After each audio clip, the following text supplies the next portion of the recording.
ఈ 5 ఆహారాలను ఫ్రిజ్లో అసలు పెట్టకండి. కోడిగుడ్లను ఫ్రిజ్లో పెడితే త్వరగా పాడవుతాయి. పండ్లను ఫ్రిజ్లో పెడితే రుచి మారుతుంది. ఆలుగడ్డలను ఫ్రిజ్లో పెట్టడం వల్ల త్వరగా పాడవుతాయి. కీరదోసను కూడా ఫ్రిజ్లో పెట్టకూడదు. బ్రెడ్ను ఫ్రిజ్లో పెట్టడం వల్ల త్వరగా పాడవుతుంది. ఈ 5 ఆహారాలను ఫ్రిజ్లో అసలు పెట్టకండి. కోడిగుడ్లను ఫ్రిజ్లో పెడితే త్వరగా పాడవుతాయి. పండ్లను ఫ్రిజ్లో పెడితే రుచి మారుతుంది. ఆలుగడ్డలను ఫ్రిజ్లో పెట్టడం వల్ల త్వరగా పాడవుతాయి. కీరదోసను కూడా ఫ్రిజ్లో పెట్టకూడదు. బ్రెడ్ను ఫ్రిజ్లో పెట్టడం వల్ల త్వరగా పాడవుతుంది.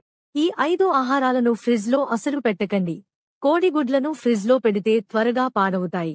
పండ్లను ఫ్రిజ్లో పెడితే రుచి మారుతుంది. ఆలుగడ్డలను ఫ్రిజ్లో పెట్టడం వల్ల త్వరగా పాడవుతాయి. కీరదోసను కూడా ఫ్రిజ్లో పెట్టకూడదు. బ్రెడ్ను ఫ్రిజ్లో పెట్టడం వల్ల త్వరగా పాడవుతుంది. ఈ 5 ఆహారాలను ఫ్రిజ్లో అసలు పెట్టకండి. కోడిగుడ్లను ఫ్రిజ్లో పెడితే త్వరగా పాడవుతాయి. పండ్లను ఫ్రిజ్లో పెడితే రుచి మారుతుంది. ఆలుగడ్డలను ఫ్రిజ్లో పెట్టడం వల్ల త్వరగా పాడవుతాయి. కీరదోసను కూడా ఫ్రిజ్లో పెట్టకూడదు.